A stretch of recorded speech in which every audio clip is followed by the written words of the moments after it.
Good evening, ladies and gentlemen, boys and girls, parents and friends of John Collett School. A special welcome to Jonathan O'Dea, our local state member of Parliament, who is kind enough every year to join us for speech night and show his prowess in the handing out of prizes, which he'll be doing later. You can check his progress. And thanks also to the chairman of the school's Board of Governors, Mr. Philip Wolfers, for his extremely kind words, and to Lucy Brogden, Vice President of the P&F, for her wonderful speech. And thank you all. It is genuinely humbling, and I am extremely touched by the outpouring of praise that has been coming my way. There have been many of you who have been kind enough to express your sorrow at my decision to move on, and a few have also shared that after 25 years, it's about time. I would like to use my final speech night address to ruminate on the subject of children and education. And the question I would like to pose to you is this: are children and their education puzzles to be solved or mysteries to be explored? Puzzles excite our interest and curiosity and even our frustration and annoyance. And then, when the solution is found, we experience joy and satisfaction. But at the same time, the searching and inquiry and curiosity come to an end. Mysteries are different. They also excite our interest and curiosity and problem-solving skills, but a true mystery can never be fully solved. I would like to quote a physicist, Freeman Dyson, on this very issue in relation to science. He said this: "The public has a distorted view of science because children are taught in school that science is a collection of firmly established truths. In fact, science is not a collection of truths, it is a continuing exploration of mysteries." So, is education a puzzle to be solved or a mystery to be explored?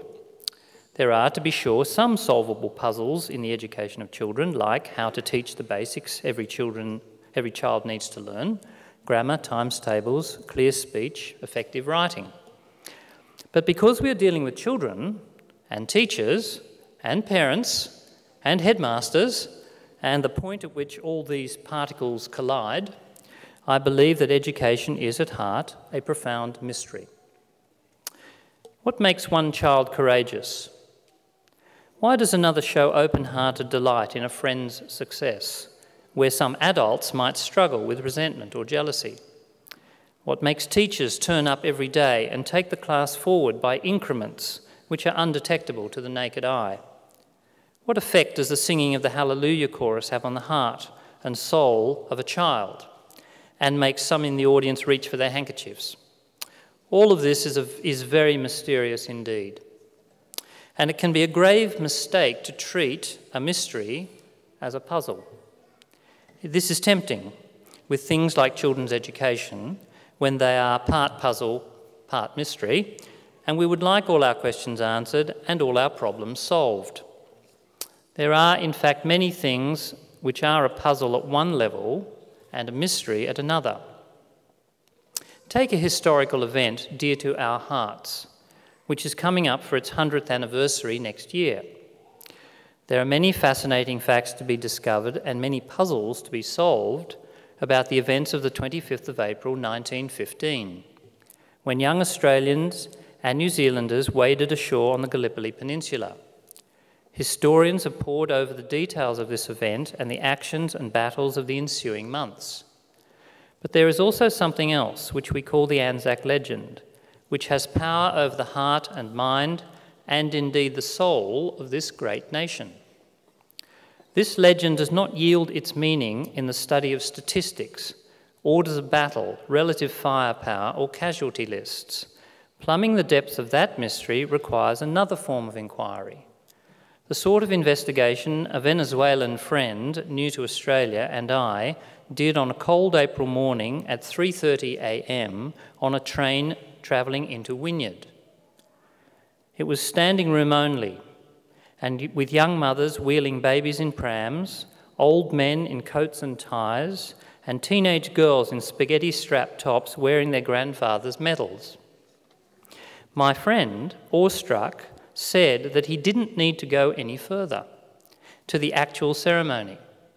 Just this glimpse of a nation gathering in the pre-dawn darkness to honour not only its heroes of the past, but also the present and the future, was enough for him to feel embraced by that legend, to be honoured in his turn by being welcomed into its mystery.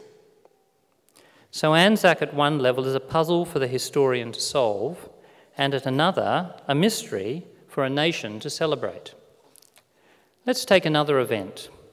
What if we could borrow Mr. Peabody's Wayback Machine and travel 2014 years into the past and fetch up in an unimportant village in the Judean hills? Let's find our way to a roadside inn. We walk past the inn itself to the nearby stable. What if we were to push open the stable doors, closed against a wintry night?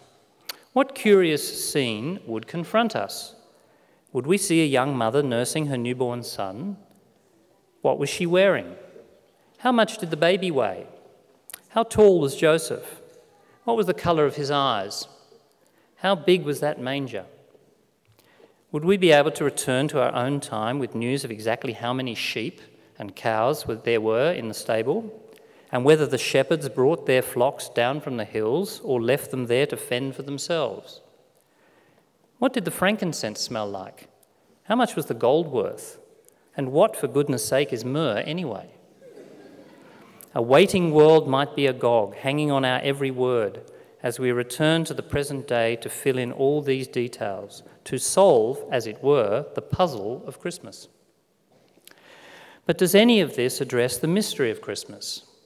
How does Joseph's height and weight explain why billions try to love their neighbour as themselves? How does the number of shepherds explain the willing take-up of self-sacrificial service to others? How do any of the historical details explain the mysterious impulse to forgive wrongdoers? And how do the cold facts explain the power of yielding, the strength of weakness, and the triumph of surrender, which lie at the heart of the Christmas story?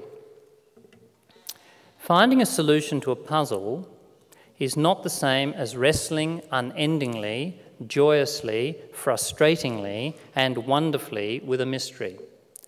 It has been my unbounded privilege to have been given the opportunity for 25 wonderful, frustrating, and joyous years to join those who explore and wrestle with the mystery of the education of young children, to delight in the bravery, the kindness, the fortitude of 5-year-olds, the humour, the lively spirit of inquiry of 9-year-olds, the incipient maturity and astonishing wisdom of 12-year-olds. I cannot even begin to tell you how grateful I am to have had that privilege. If I have been able to make a contribution to the mysterious vocation of teaching, it is because of the giants with whom I have been blessed to walk. Tonight it is not possible to list all those giants individually, but they include my colleagues, the parents, and of course all the children of the school, past and present. 2 of those giants are about to bestride this stage like colossi. They stand tonight as heirs to a line of past John Collett School head boys and girls, and they are the first in the line that will stretch into the future.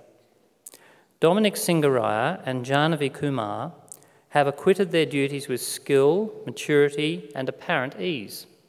And their final task is to deliver the 2014 valedictory address on behalf of the graduating 6th class. It therefore gives me great pleasure to introduce the head boy of 2014, Dominic Singaraya.